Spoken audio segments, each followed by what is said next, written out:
Nationwide is so much more than a great insurance company. They're one of America's largest financial services companies. Like how I'm more than just Peyton Manning. I'm also motivating Manning. When I say insurance, you say financial services.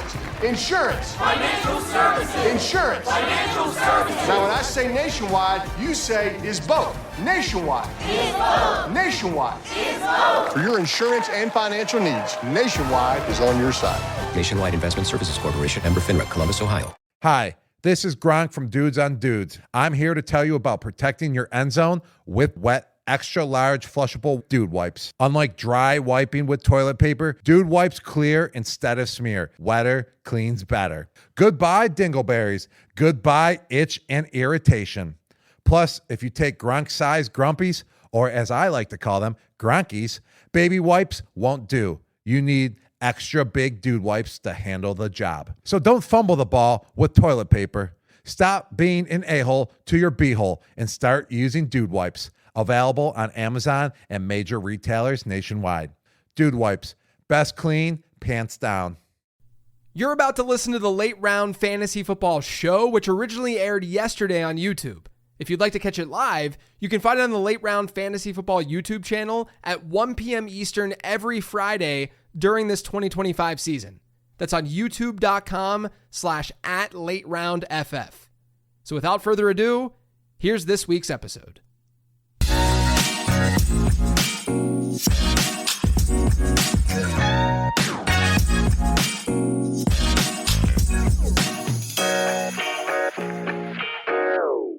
Welcome in.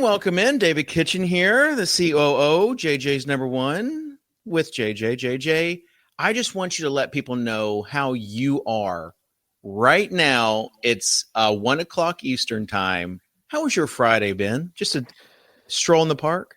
So last week was your panic week, right? Yeah. Right before the show. You're a little bit flustered to start the show. That's me this week. I mean, we had, so just for some behind the scenes, looks here. Rich Ryan, who does Becoming a Best Ball Bro with me. So you guys know him from that.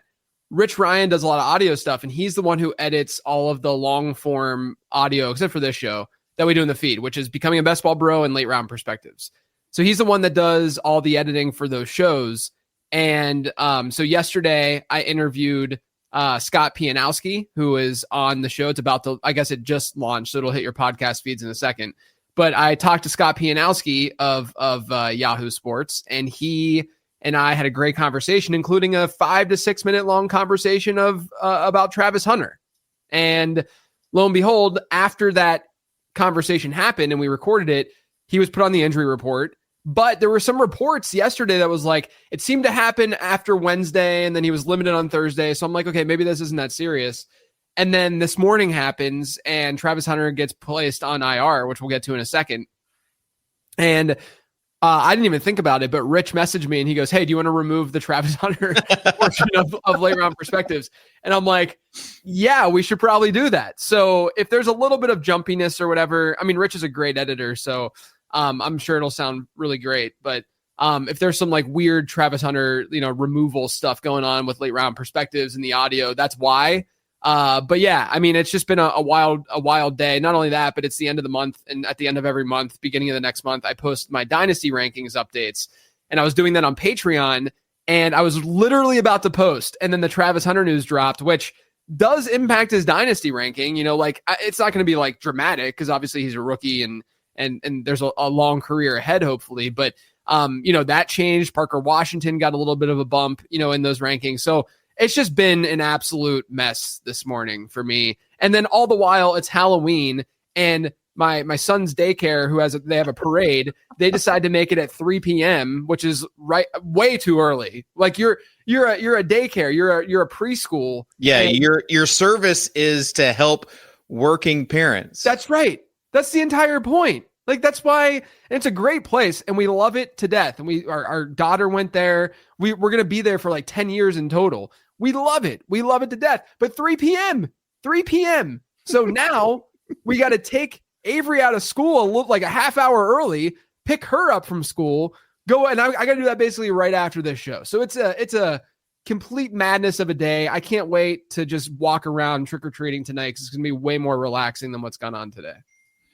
So you have your outfit? Yeah, I'm going to be, we're Moana characters. I'm going to be Hey Hey. That's why I'm wearing this color shirt, because I'll be wearing this shirt with the Hey Hey costume. Oh man, this is like the first year that we have not really been like that into like the dressing up. So it was like last second costumes. Yeah. Kids are separated this time. You know, as they grow up, sometimes like when they're little, they all can be in one. Now they've got their all separate friend groups. So it's like it's a big logistics nightmare. But we don't have time to talk about that. We do want to thank our sponsor, DraftKings, for sponsoring. So listen, DraftKings has been like they've been good to us. Yes. And yes. This is probably the last sponsorship for at least a while. We hope that we'll come back with some stuff later. But yeah, nothing but good things to say about DraftKings. Yeah, and we've enjoyed drafting. They help sponsor the best ball portion and big sponsor. So I know that the ads sometimes became a little bit repetitive, some might say.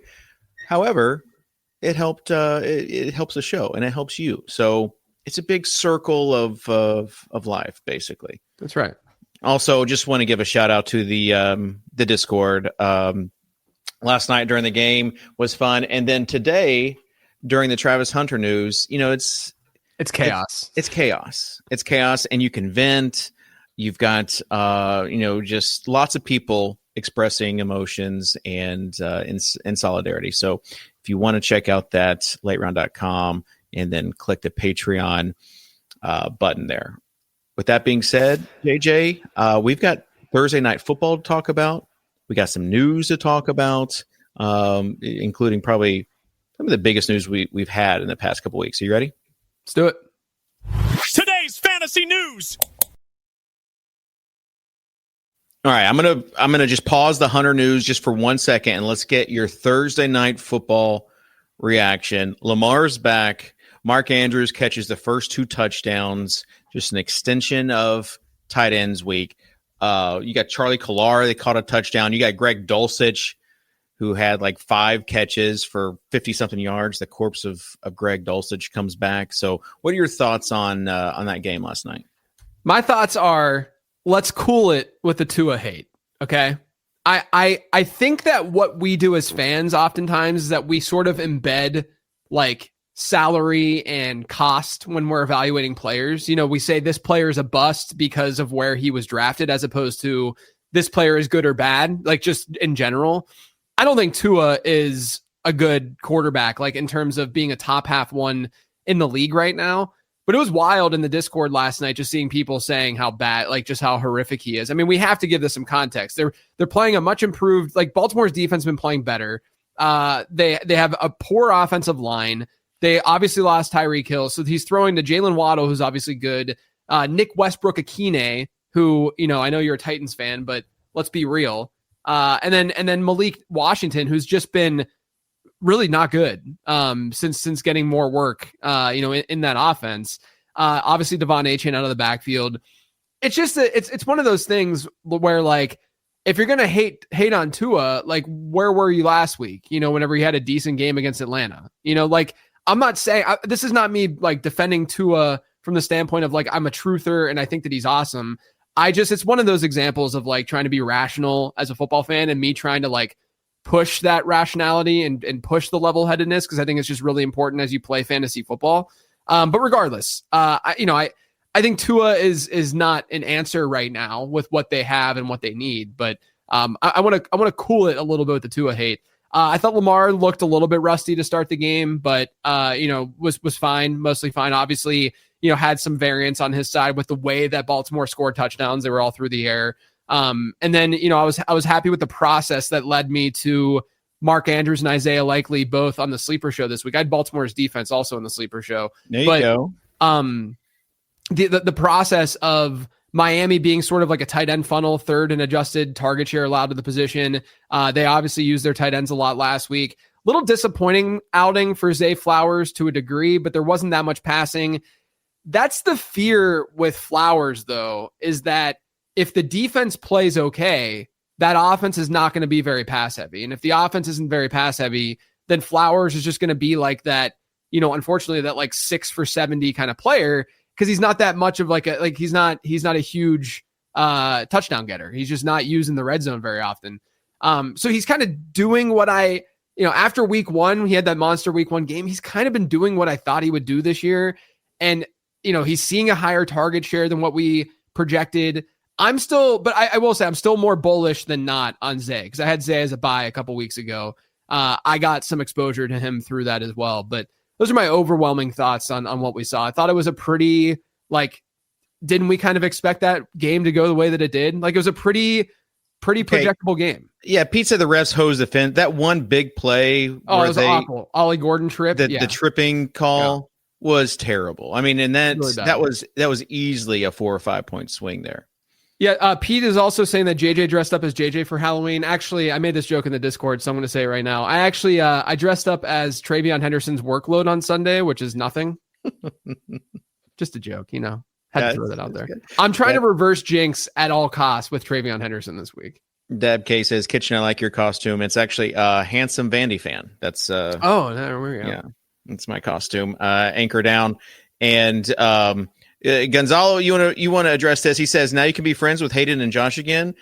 Yeah, I mean, to be clear, everyone, we've always been friends with Hayden and Josh, but now we can hopefully, hit them up, maybe do a show. Yeah. Maybe do a show. Okay. Let's get back on to the news. Hunter, more like Haunter. You've got this news that happened. We thought it was like nothing burger, a knee issue yesterday at practice. Yeah, like maybe something, but definitely not this. Yeah, definitely not this. This was big. Right after the bye week, we thought he was going to go off. We've mentioned him multiple times on the show for the past 2 weeks, as far as like this is his time, and then this. Yeah, my reaction to this is that this hurts like Amari and Hampton. Does this not feel like when Amari and Hampton went down, where we're getting so excited? Hampton was going to be a top 10 running back before that injury. I mean, he was getting so much work. The offense was working for him. This feels a little bit like the Amari and Hampton thing, where we were excited. It was very clear where things were trending for Travis Hunter. And it's just not going to happen. I mean, now Liam Cohen is, if you read between the lines, it sounds like Travis Hunter might not even be back this season. Like we just don't know at this moment as we're recording this. Non-contact injury at practice. Not good. Right. So at the very earliest, it's week 13 that he would be back. But it's just sad. I think Parker Washington is the guy that you would want. He's going to step up. He ran a lot of routes last time we saw. Jacksonville, he'll play some slot, which is, a piece of that offense that is pretty attractive. We saw that with Liam Cohen last year too.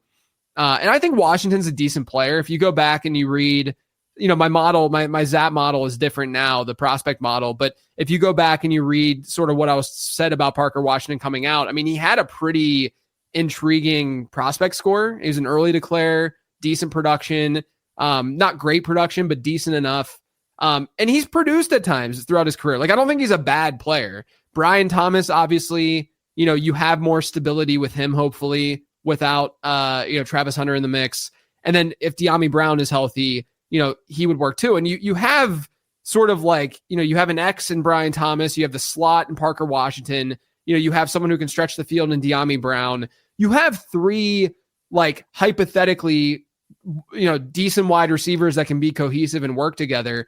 But the thing with Travis Hunter he can play anywhere, and he was going to be featured. And so that allowed for way more flexibility on offense than what they have now. So Parker Washington's the ad. It's really sad with his Travis Hunter stuff, just from like, not just from a fantasy perspective, just from like a football fan perspective. Like, talk about the second overall pick in the draft and a guy who can play both ways. And we're starting to see him really thrive on one side of the field. And now we're just not going to be able to see that come to fruition, at least in the short term. Yeah. And BTJ banged up. Brenton Strain, just like, he was doing good, and then he got hurt. Like, his offense is struggling. All right. Tyrone Tracy. Yeah. That's it. That's the headline. I think you put that in here. Well, I just want to make sure that we talked about Tyrone Tracy because Cam Scadaboo's injury is like the biggest injury. So you didn't mean to capitalize the R here? I thought I thought you were No, I wasn't doing anything like fun. T-racy. I was just throwing that in there. I didn't even see any of the other headlines. I just threw that in there to make sure that we talk about him. Okay. So I'm just going to put RB2. I think he's firmly in that area rest of season. I talked about him on the 15 transaction show. I do want to throw out there though, and I talked with Scott Pianowski about Tyrone Tracy at length because we went running back by running back on the show where I did a this or that with Tyrone Tracy versus a bunch of running backs. The one thing I'll say is that Cam Scadaboo's injury could linger into 2026, and to keep that in mind as you're looking at keepers and looking at dynasty and stuff like that. This is an injury that players have not necessarily come back. I mean, we don't have a big sample. I talked to Jeff Mueller about this on Twitter. I just asked him, and the response was basically like, this is like Chris Godwin-esque a little bit. Obviously, Scadaboo is definitely younger than although he was an older prospect. He's definitely younger than Godwin, doesn't have the same kind of wear and tear that Godwin does necessarily. And I running back might be a little bit different than wide receiver with how things heal, but just be like aware that the Scadaboo injury could be a longer recovery than what's being reported. Like, I think Rap Sheet said something along the lines of it being like a pretty clear, like a clean situation of like, just coming. Did something happen? Yeah. What happened? Breaking news. What is it? Gonna put it. Is it go right there. Ramondre's out. Ramondre confirmed out this week. Yeah, I mean, you reacted like Ramondre was out for the year or something. No, I expected Ramondre. Hey, yesterday's rankings update, I had him out. TreVeyon Henderson owners will take anything. I'm not. We'll get to that in a second. Okay. But yeah, I don't think that it's like an easy recovery for Cam Scadaboo. Okay. Yeah. One thing you forget, JJ, is that Cam's got that.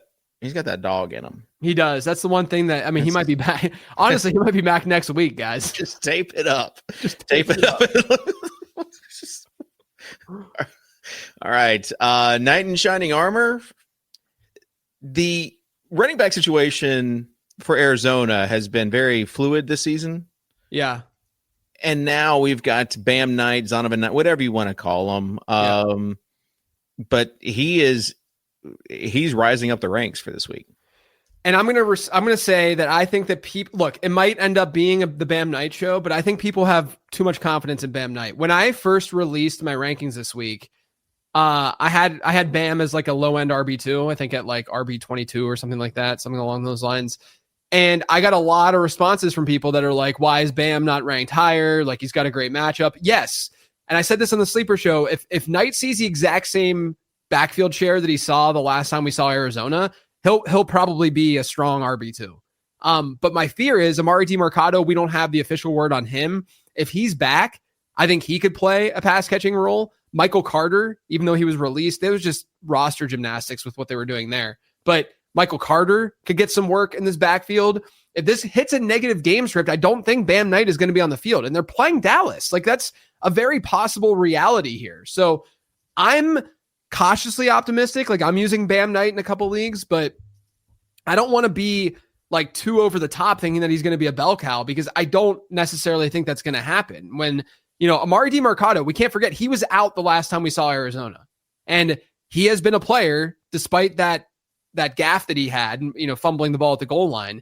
He's been a player that over the last X number of years or X number of games, he's been a pass catching back and played that role pretty frequently for Arizona. And so if he's back, we could see even more of a rotation. So I want to be level-headed with Bam Knight. I still think that he can be like a low-end RB2. I think that you could find him in your lineup during the bye weeks and stuff like that, but just be realistic about expectations. Are you defending Kyler too? I think I saw you defending Kyler the other day in chat. I just think a lot of players in general, like quarterbacks in general. You just don't like the hate. You don't like the hate. I don't like the hate because people don't understand how bad it can actually be, And like some of these players, like a Kyler or like a Tua, they can still give you a decent game, every other game or here and there. There are some quarterbacks out there that are just not it at all. I mean, we saw that with like Jake Browning when he stepped in. So these guys aren't backups. They're still starters in the league. They're just not good starters. Okay. Manon, that guy, because we might have Swift. If Swift gets ruled out, can I make the shocked face? Yeah, I think Swift being ruled out would be pretty surprising. Yeah. Not like totally surprising because he did have, I think this is the first time he had multiple did not practices in a row this year, but he hasn't really practiced that much this year. It's sort of like, remember last year with Tony Pollard? Tony Pollard would just not practice all week and then he'd play. Yeah. That's sort of what DeAndre Swift is this year to me. That was 2 years ago, right? No, it was last year. It was last year. Okay. Because it was when Tajay Spears was out and then Spears came back down the stretch and was pretty usable. But DeAndre Swift, to me, reminds me a lot of what was going on with Tony. Honestly, like comparable fantasy assets, the two of them, from last year Pollard to this year Swift. But yeah, if Swift is out, then Monangai, even though I think Monangai is a pretty average running back, pretty mid, if you will, that's what the kids say.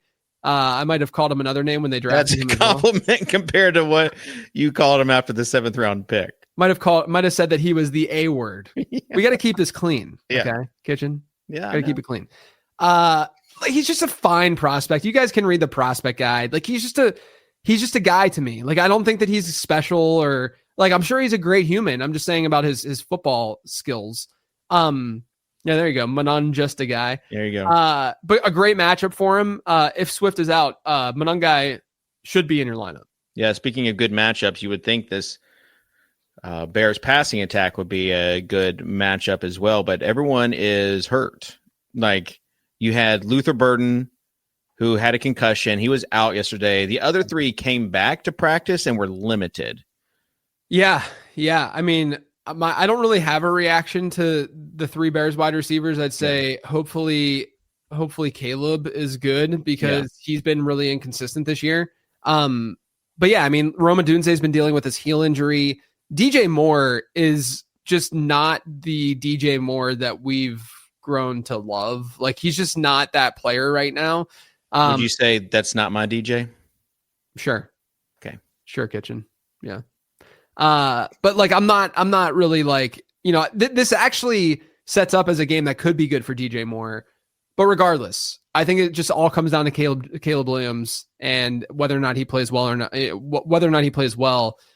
I didn't think last week he definitely had some issues, but Ben Johnson even said like there were some things that he liked about what Caleb did last week. I think Baltimore's defense just playing better and like we can't just have like be anchored to priors. Baltimore's defense has done this before too, where they were bad and then they fix things. The Steelers should take note on how to do that. But I still think this game has an opportunity to be pretty high scoring. Seeing if DJ Moore had any rushing props out there, because if Swift is out, true, yeah, he would probably get some carries. None listed. Books are too smart. All right, pick a Panthers quarterback this week, JJ. They're both kind of hurt. They're both at practice, though. It sounds like Bryce Young is going to start. But like literally right before we started doing this, I saw Is that good? The news come through. Yeah, I mean, Andy Dalton looked pretty bad last week. The only good part with Andy Dalton, and I said this on I think Living the Stream this week, where I kind of want to do a study, and if someone wants to do it, feel free, and I'll shout it out. But I want to do a study. Do you know where I'm going with this? No, it's just like if someone wants to do my homework for me, so I can see the answers. I mean, if someone wants to dig into it because it's fun, then feel free to dig it, because I'm not going to be able to do it until over the offseason. But I'm really curious when like a veteran quarterback steps in as a backup, if they hyper target an alpha wide receiver, because anecdotally it feels like that happens. Jamar Chase has a freaking 46% target share with Joe Flacco, over 50% in back-to-back games. We'll get to that in a second. You have Tedero McMillan last week, 43.5% target share with Andy Dalton. It just feels like it's totally vibes based, but I'm curious if that's the case. But I think Bryce Young is going to start. I don't really have a preference between. I think Bryce Young is better than Andy Dalton. Yes, like I genuinely do.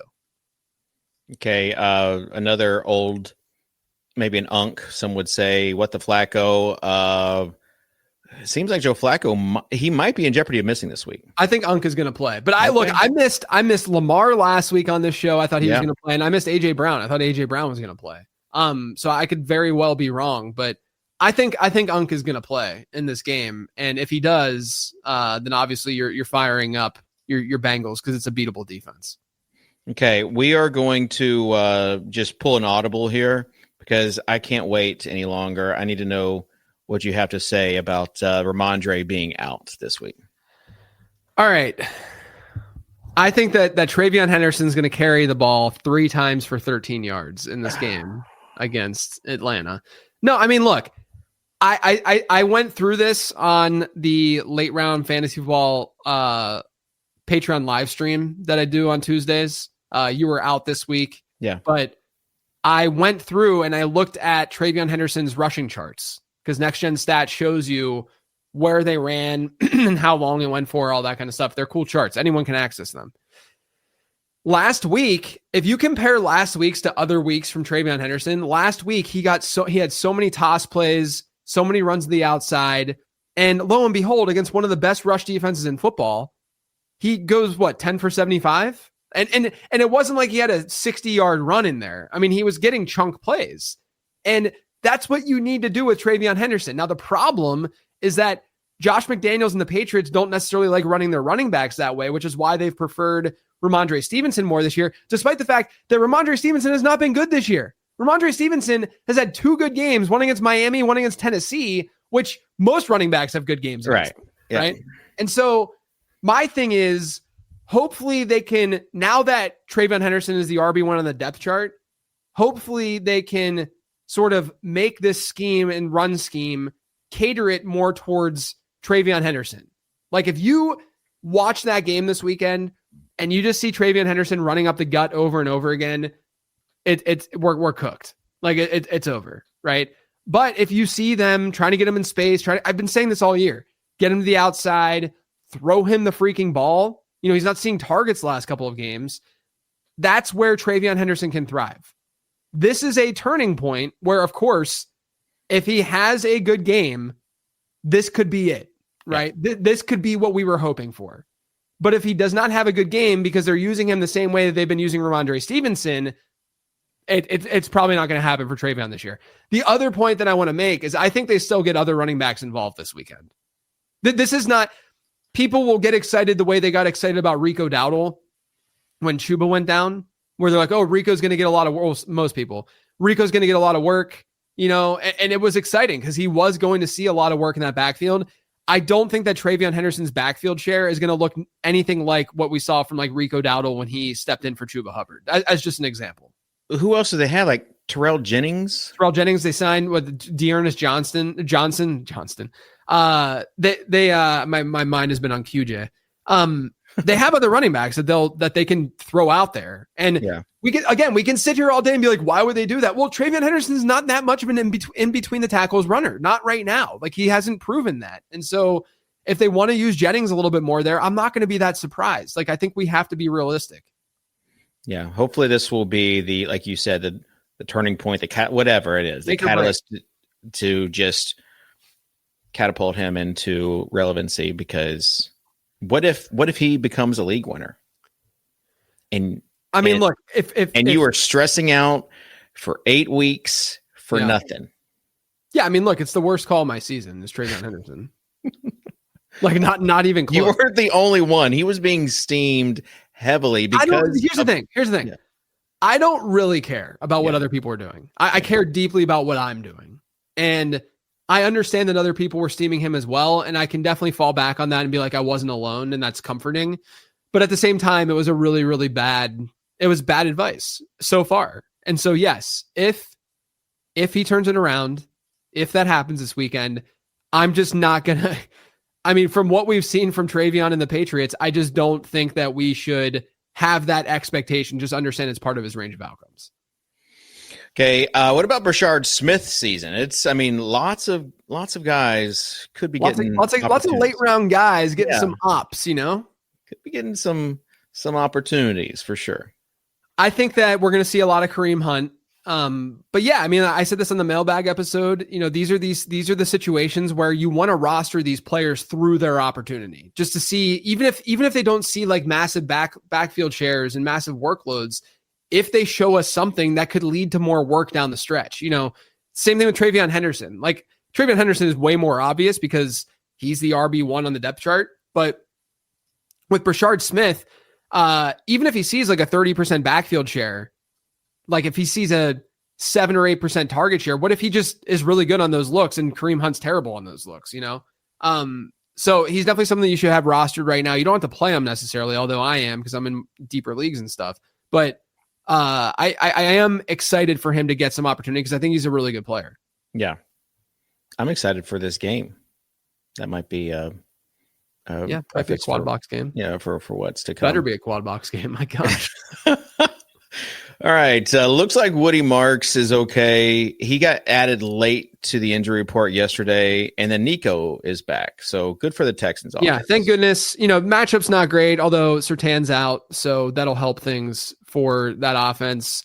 But yeah, I mean, I think we know what Woody Marks kind of is, where you'll see like a 50, maybe 60% running back rush share in a given week, and then he's going to be the one that they try to get in space as a receiver. Like his backfield share.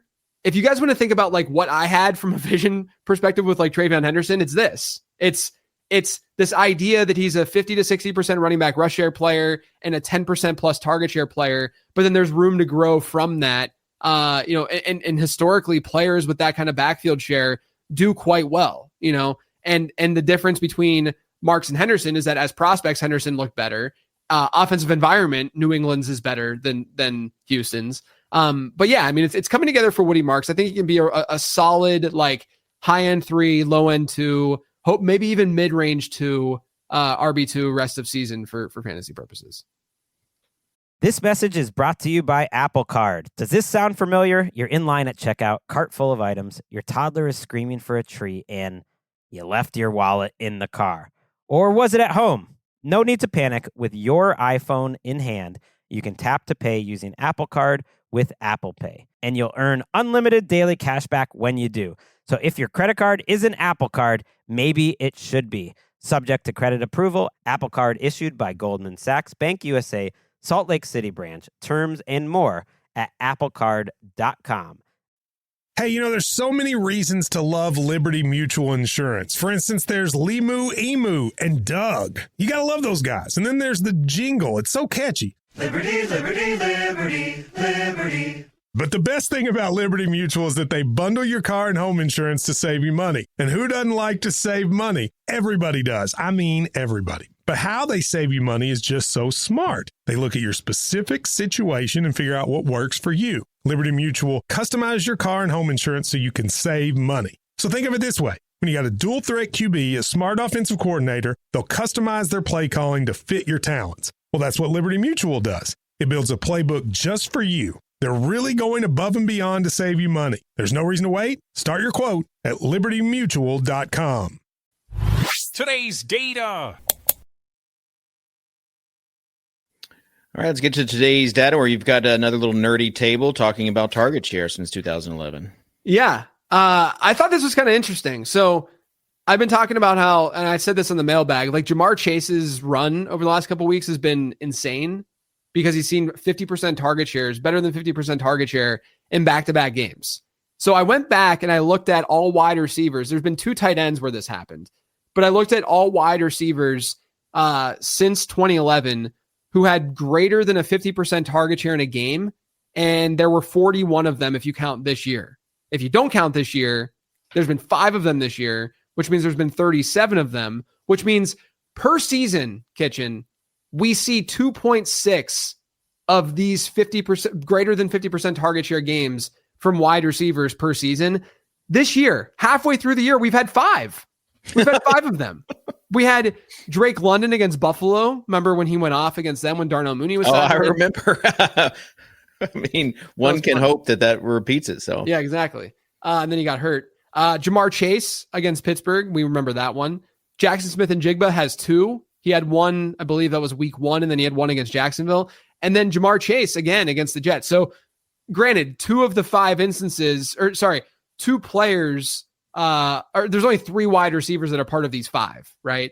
But the fact that it's happened so frequently is pretty interesting. It just goes to show how good of a season JSN's having and how important Jamar Chase is to that Cincinnati offense, just given how hyper targeted he's been with Joe Flacco. And for the record, the 2 tight end games where they've seen a greater than 50% target share, Delaney Walker had one and George Kittle had the other one.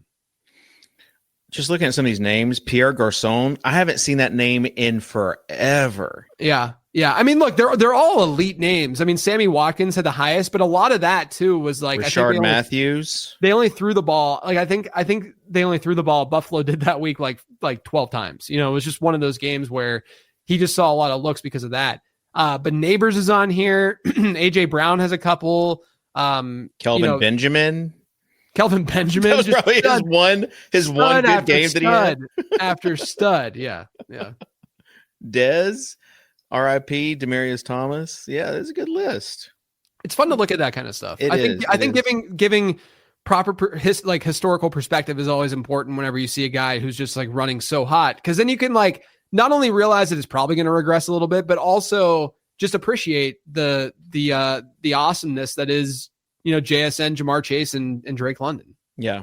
I don't know if you saw when Brandon Marshall was talking to Pete Overzets. Yeah, I watched some of that. Yeah. Yeah. He was talking just about like getting him the ball and, just on one of these weeks where he just caught a ton of I think he set the record that week. He has Brandon Marshall since 2011 has the highest target share of any wide receiver by like a healthy margin in a season. It was like he had like a 40% target share one year. So it was just fun listening to him talk about how he was unguardable, basically. Yeah. You know how receivers are. Yeah, of course. What's it Denny says about their tweets? Oh yeah. Carry a knife. Yeah. What is it? I don't remember the exact phrase, but yes, right. they're always poetic and yeah. Someone in the chat will have it for us. The late round main event. All right, let's look at players that you like more than consensus this week, starting with Danny Dimes. You have him at QB4 compared to QB7. Yeah, you know, there's a lot of good quarterback options this week, so I understand why there's a potential gap here, because I even have him like in a tier with, you know, Drake May and Justin Herbert and even Dak. Like, I think they're all like good plays. So I don't think this is like that dramatic of a difference, even though the ranking shows that it's different. I just like Dimes from a on paper standpoint, although I've been on record saying that I wouldn't be shocked if the Steelers just like win this game, because it'd be the most football NFL Mike Tomlin thing of all time. But Pittsburgh's dead last right now in adjusted quarterback passing yards allowed. So they allow 68 more quarterback passing yards per game than those quarterback season long averages, which is crazy. I mean, it's horrible. They're the second best matchup by adjusted fantasy points allowed, which is no surprise that there's some correlation there. Indianapolis is about a 27-point implied team total. And over his last three, Dimes has scored 22.5, 22.2, and 23.2 standard fantasy points. So I think he's a pretty good play this week on paper, but anything goes. This is the way the NFL works. And you've got Kareem Hunt as your running back 18 compared to running back 22. I did. Can you make that a little bit wider there, the screen? It shrunk for some reason. There you go. Kareem Hunt. RB18 versus RB22. Like I said, I'm hoping for Brashard Smith to get some opportunity, but I think it's probably going to be Kareem Hunt's backfield. Last year without Isaiah Pacheco, it was like week 3 to 13 or something like that, or 2 to 13. Kareem Hunt had an 84% running back rush share per game, and he was used as a receiver as well.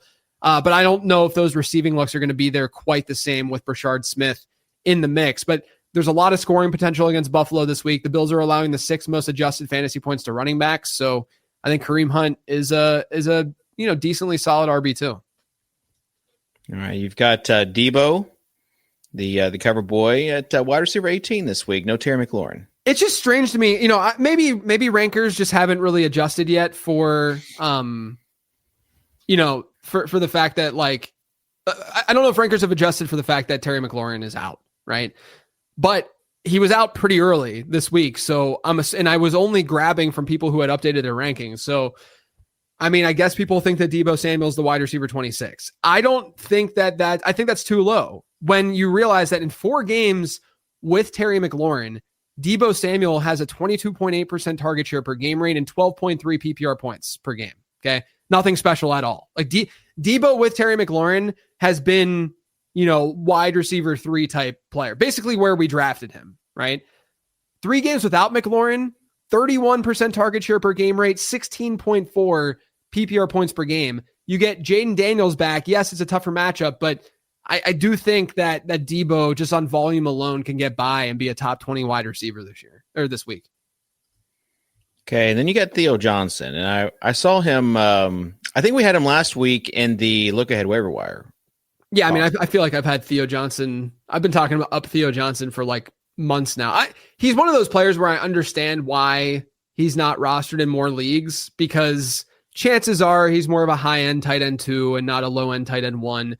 But I mean, his peripherals have been good. 20% target share since Malik Neighbors' injury. Back-to-back games with a 97% route participation rate. Just to give you guys some context, like for tight ends, ideally, they'd be over like the 80% mark. A lot of tight ends are in the 60 to 80% route share mark. Cardio Cade will get in the 95% range. But then, Trey McBride will too and stuff. But having 97% route shares in back-to-back weeks, Daniel Bellinger's banged up. Like, there's a lot of reason to think that this can stick, that he will just be on the field a lot. It's a neutral matchup for Theo from the standpoint of like how many adjusted fantasy points they're allowing and adjusted tight end target share they're giving up. But I think Theo Johnson can be a solid high end tight end 2, low end tight end 1 rest of season. Like, he should be rostered in more leagues than he's rostered in right now. Okay, I'm excited about these bold predictions because they are going to help me personally, and that's what we're here for. Starting with Kamani Vidal being a top 5 running back this week. Yeah, I'll go top 5, be a little bold, because I think, right now I have him ranked 11th, which, going up to top 5 is different. Yeah. To be fair, I did have Derrick Henry ranked ahead of him, and Henry didn't catch a pass and didn't score a touchdown. And so his game almost did. He was at the 1 yard line. Yeah, he didn't catch a pass last night, did he? I can't remember. Yeah. So, I mean, he had a good game on the ground. It's just that he didn't have, a big game because he didn't find the end zone. So we could leapfrog that. So maybe it's not as bold. But regardless, Tennessee, 3rd best matchup by adjusted points allowed to running backs. The Chargers, a 26.5 point implied team total. Last week, Kamani Vidal, and I'm really mad. I should have shouted out Jarrett Patterson as like a deep sleeper on this week's sleeper show. It didn't cross my mind enough to do it, but I should have. So I'm going to, I won't count it, but I'm going to add him as a deep sleeper.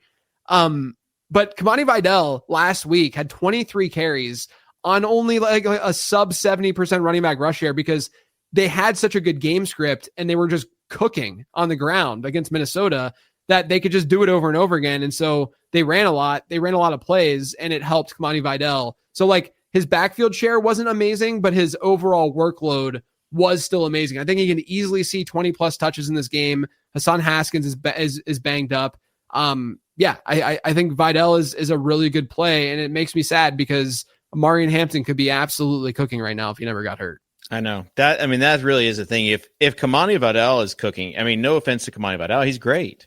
Yeah, but he's not elite. Yeah, Derrick Henry did catch one pass, as Jed in chat corrected me. I couldn't remember. I thought there was one because I was thinking he had like 117 rushing yards or something like that, and I knew he scored like 13. He also was in at the very end when he didn't need to be. I know, and then he got 100 yards, and I'm thinking to myself, "Oh, they're done with him. They're going to pull him out."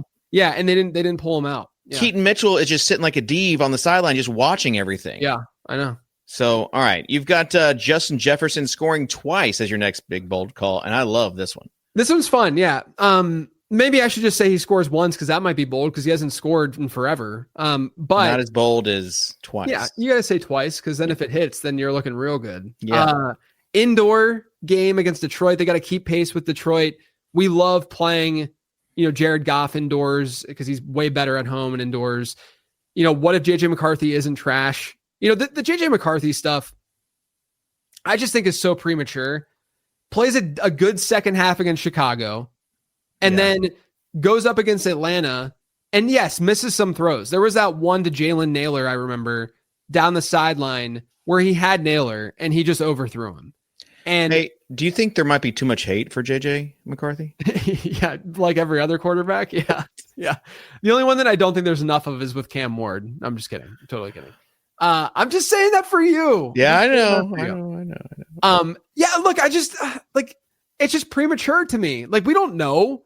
We've seen like 2 games from him. One of them, he was fine in the second half. The other one, he played Atlanta, by the way, which Atlanta now we know has been good at stopping the pass. I mean, they have by far, from like a yards allowed perspective, I think they're like minus 50 yards over expected from quarterback passing. And we see that matchup isn't as easy as we thought it was back then. Justin Jefferson is seeing good target shares. There is touchdown. Like, he should have scored way more touchdowns than he's scored so far this year. This isn't how regression works. Regression isn't just like, hey, you're supposed to have 5 touchdowns. You've only scored 1. So this week you're going to score 4. That's an overcorrection, right? Regression is just saying you should be back at your baseline where you typically score. And I think Justin Jefferson can at least get there. And then, hey, what if variance is on his side? Or what if they are throwing a lot and then he gets a second touchdown in this game? Okay, let's go to the look ahead waiver wire, and we got quite a few players on this one. I don't know. I got a little. I'm just like, I'm still scrolling, wanting to know like where the end is. It's there. All yeah, right. I was kind of pretty open ended with the amount of waiver ads, so I'll go quick. Okay, it's like a dump. It's like a waiver wire dump, kind of, where you're just putting everything in there, and then now you can basically. Yeah. You guys can choose what you want. Yeah. I'll give you background on all of these. Next week we have Cleveland and New York, the Jets. So both of those defenses are streamers. I don't remember where it's being played. I'll look it up right now because trust me, I don't want to get it's in New York. I don't want to get this wrong after getting Cleveland wrong last time. It's in New York. Maybe I would go, you know what? No, we're going to go Cleveland over New York because just the Browns defense is better. So we'll go Cleveland and New York. And then if you can't get them, Carolina gets New Orleans. They're in Charlotte next week. New Orleans, Tyler Shuck, not super, enthusiastic about him starting for New Orleans at this point. So Carolina works as a streamer there. Okay. And you got the Browns, Carolina, Jets. And then we go to quarterbacks with Sam Darnold. Sam Darnold gets Arizona in week 10. That's been a good matchup so far, a relatively decent matchup by adjusted points a lot. I would imagine it's going to have a decent enough total next week for Darnold. It's in Croatia, JJ. Yeah. I'm sure the Browns are probably playing in Croatia or Russia or some random spot this weekend, and I'm just getting it wrong. Yeah, there is I feel like there is a game. No? I think every game is in town this week. Yeah, I think so. Okay. No foreign soil in games town. This week. Yeah. In town. That's in the States. Yeah, in the States. Hey, there's so many reasons to love Liberty Mutual Insurance. For instance, there's Limu, Emu, and Doug. You got to love those guys. And then there's the jingle. It's so catchy. Liberty, liberty, liberty, liberty. But the best thing about Liberty Mutual is that they bundle your car and home insurance to save you money. And who doesn't like to save money? Everybody does. I mean, everybody. But how they save you money is just so smart. They look at your specific situation and figure out what works for you. Liberty Mutual customizes your car and home insurance so you can save money. So think of it this way. When you got a dual threat QB, a smart offensive coordinator, they'll customize their play calling to fit your talents. Well, that's what Liberty Mutual does. It builds a playbook just for you. They're really going above and beyond to save you money. There's no reason to wait. Start your quote at libertymutual.com.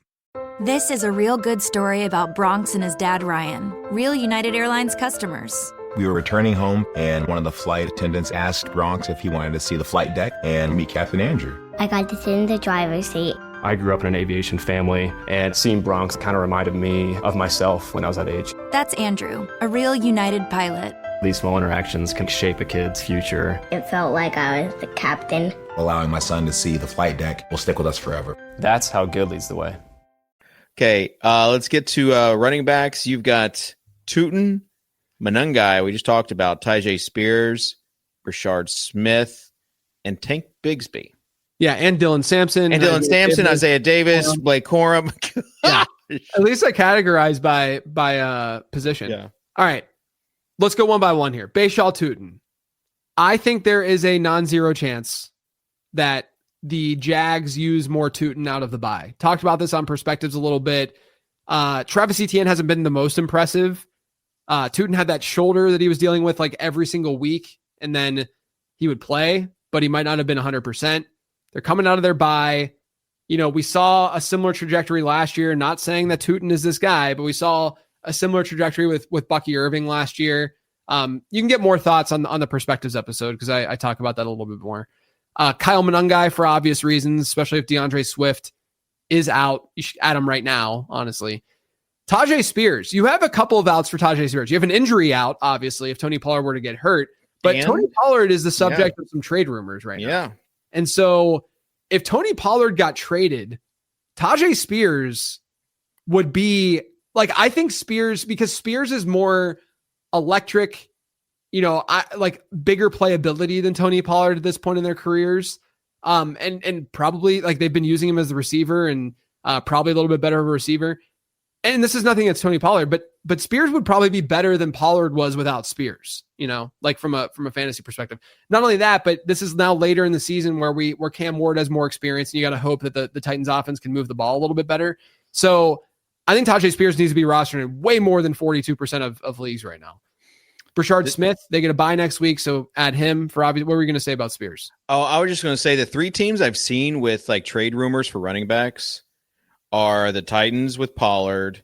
The Browns yesterday, there was a report that they might shop a running back, and then the Jets with Brees. Yeah, Jerome Ford has been kind of like the go-to for like the cheaper, like capable back that could go somewhere. Like Jerome Ford, if you want to add him even right now, just to see if anything happens, feel free. But Brashard Smith, we already talked about him. Keep an eye on him on waivers. Tank Bigsby, because Saquon Barkley had that injury. It sounds like it's not serious, but you never know. And then Dylan Sampson and Jerome Ford. So I have both of them on this list. Sampson because of the Quinshon Judkins. Sampson because of both the Quinshon Judkins injury, but also I guess Jerome Ford as well. But also because if Jerome Ford got traded, then Sampson could have some usability as like the pass catcher in that backfield and probably get some work from Judkins, and in PPR formats might be a little bit attractive. And then Jerome Ford, if he does get dealt to like New England, if this Ramondre injury is worse than expected, or Kansas City or something like that, then it could be a good spot for Jerome Ford. Isaiah Davis, he's been getting run as a receiver, but also Breece Hall could get. I don't think Breece Hall is going to go though. Yeah. I really think he's going to stay.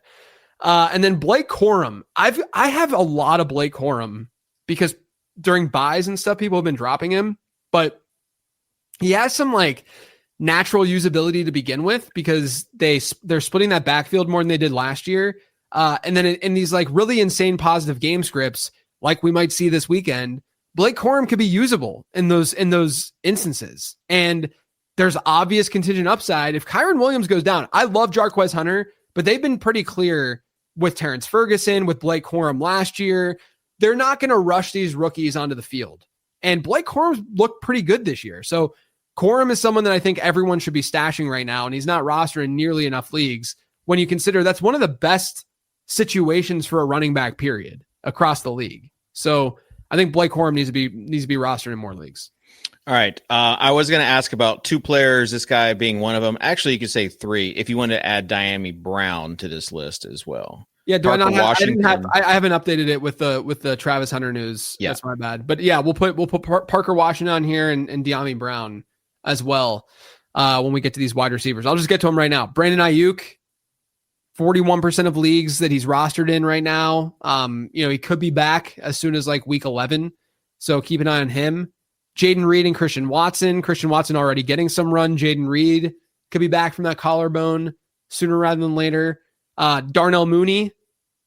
I get people there's one person in the Spotify shout out Arthur in the Spotify comments who ever since last week's game with Darnell Mooney, every single episode that I publish, he keeps saying, when are you going to talk about Darnell Mooney? Because I talked about adding Mooney on a 15 transactions episode, and then Mooney had his opportunity last week and he completely S the B. Yeah, he and did. It's like, guys, I talk about like 100 different players a week.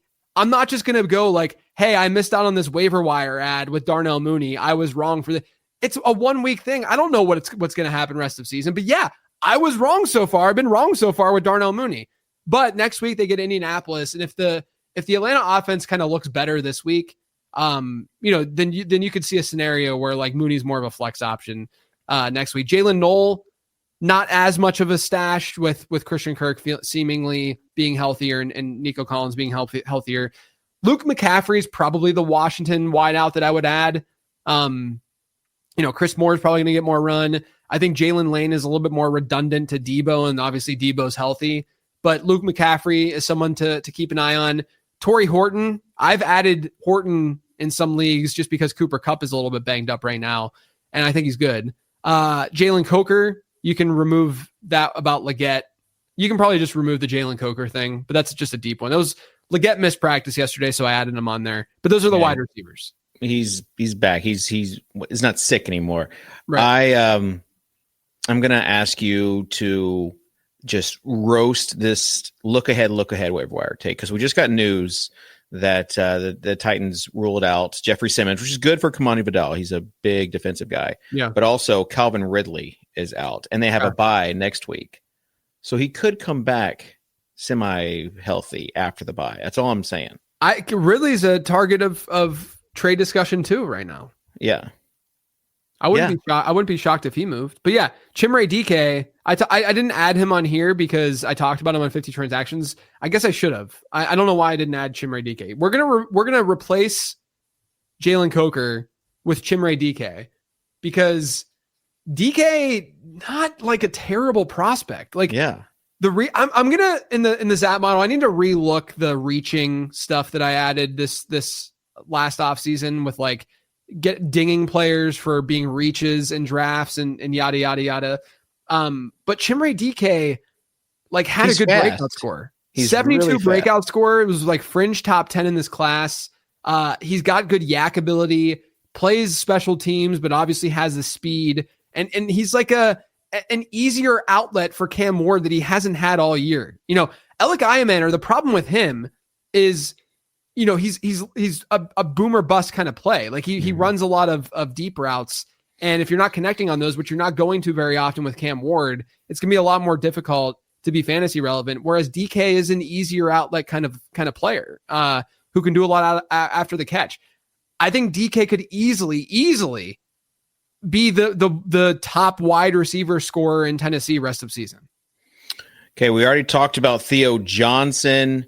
You have a rookie tight end here, and it's not Gunnar Helm. It's Mason Taylor. Yeah, I'm not going to have Gunnar Helm in there. Okay, I'm just letting people know it's not Gunnar Helm. It's trending in the right direction for Gunnar Helm, but not yet. Look, Mason Taylor got dropped in a lot of leagues because the Jets are on bye, so make sure that you look to see if he's on the waiver wire and pick him up. And then Harold Fannin. Not only is Fannin just playing well, but David Njoku is also possible trade candidate at the deadline. Yeah, I don't think that a lot of these candidates are going to actually be traded, but I mean, Fannin has standalone value without that, so he should still be rostered. It's fun to talk about, at least. Like the what if scenarios. Like, what if we need to roster Isaiah Davis for 3 weeks, thinking that Breece Hall is going to be traded? Yeah, or like what if we meet Harold Fannin's mom again next year, and we get to talk more about Harold with her. There you go. Yeah.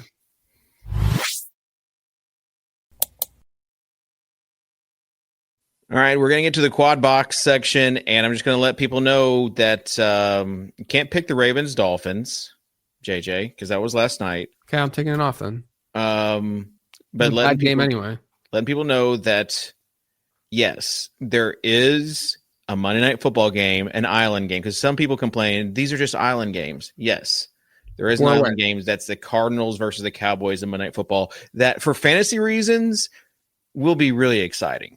For people that have all these fancy assets, there's going to be a lot of people that are celebrating. And I'm going to be sweating. We're all going to be sweating games on Monday. Yeah, for sure. Yeah. So I'm just going to go ahead and put that as my obvious game is Cards versus Cowboys. Okay. And as you do that, I will do the Chiefs and Bills because that is also a very obvious game this week. Wow. Why are you doing the SpongeBob meme? Just felt like it. Okay. Could get crazy. All right. So we've got these other games going on. Man, I kind of want to choose 49ers and Giants. Seahawks and Commanders is a Sunday Night Football game. Not going to choose 49ers and Giants. Yeah. 49ers and Giants. What's wrong with that? You're gonna pick Mac Jones. Well, the other side's Jackson Dart.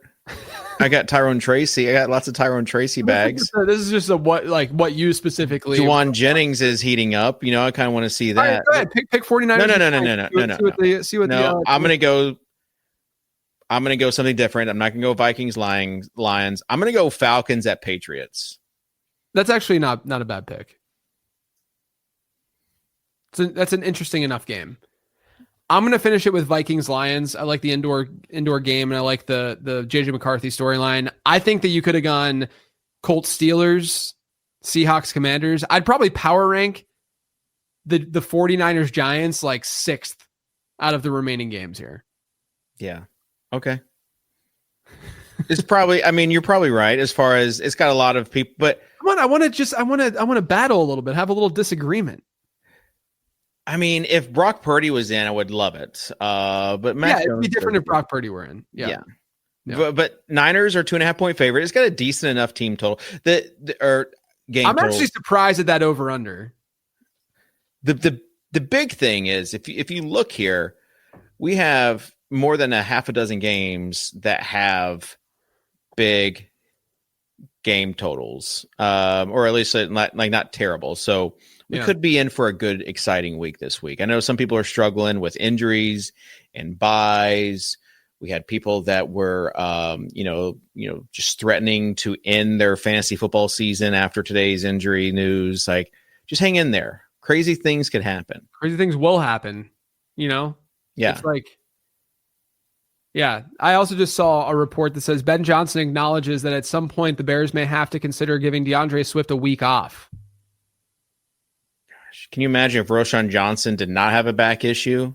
Look, like I said, if DeAndre Swift is out this week, it's Kyle Monungai week. He's in a really, really, really good spot. And I think he's a good enough running back to be able to handle a big workload and be fine, in those spots. I just don't think he's special. Lots of late round running backs that are popping this week. Yeah. So just good for those 0 or alpha RB teams that you've got that are in contention. Okay, JJ, that does it for the show. Again, want to shout out to our sponsor, DraftKings, for the last time, probably in 2025. Hopefully they'll be back with us. But we love you, DraftKings. Appreciate everything you've done for us.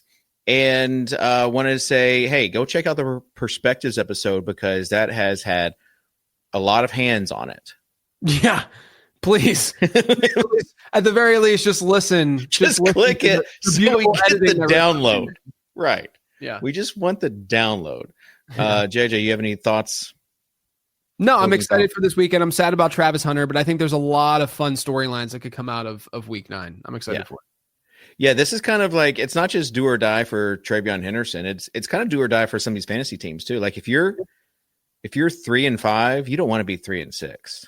Yeah. You want to be 4-5. You got to win out, basically, then. Yeah, you want to be trending in the right direction. And that's what this show is doing. Appreciate everybody for tuning in. Leave some comments, some feedback, maybe some hearts and some likes on this show. Let us know what you think. Check out the mailbag episode. And we will be back next week, week 10 of the Late Round Fantasy Football Show without a sponsor.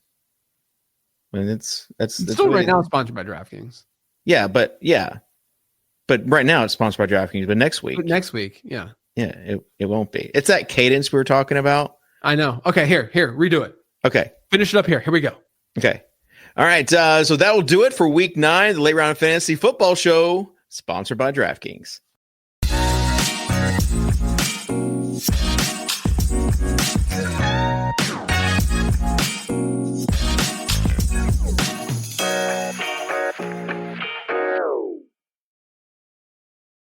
Get almost anything you need delivered with Uber Eats. What do we mean by almost? Well, you can't get a well-groomed lawn delivered, but you can get chicken parmesan delivered. A little escape? No. A delicious bowl of grapes? Yes, that. An afternoon stroll? Sorry, no. A burrito bowl? Happily, yes. A day of sunshine? No. A box of fine wines? Yes. Uber Eats can definitely get you that. Get almost anything delivered with Uber Eats. Order now Alcohol in select markets. Product availability may vary by region. See app for details. This is Julian Edelman from Games with Names. As a fellow dude, do you ever get that not so fresh feeling in your butt? That's because you're probably using the dry stuff to wipe. Wet, extra large, flushable dude wipes get what toilet paper leaves behind in your behind. You wouldn't clean the tail end of your truck with dry paper towels. So why would you wipe with dry toilet paper? Wetter just cleans better. There are no more dingleberries, no more itch and irritation, just a deep, down the seam, confident clean. So don't fumble the ball with toilet paper. Stop being an a-hole to your b-hole. Drop the toilet paper. Available on Amazon and major retailers nationwide. Dude wipes, best clean, pants down.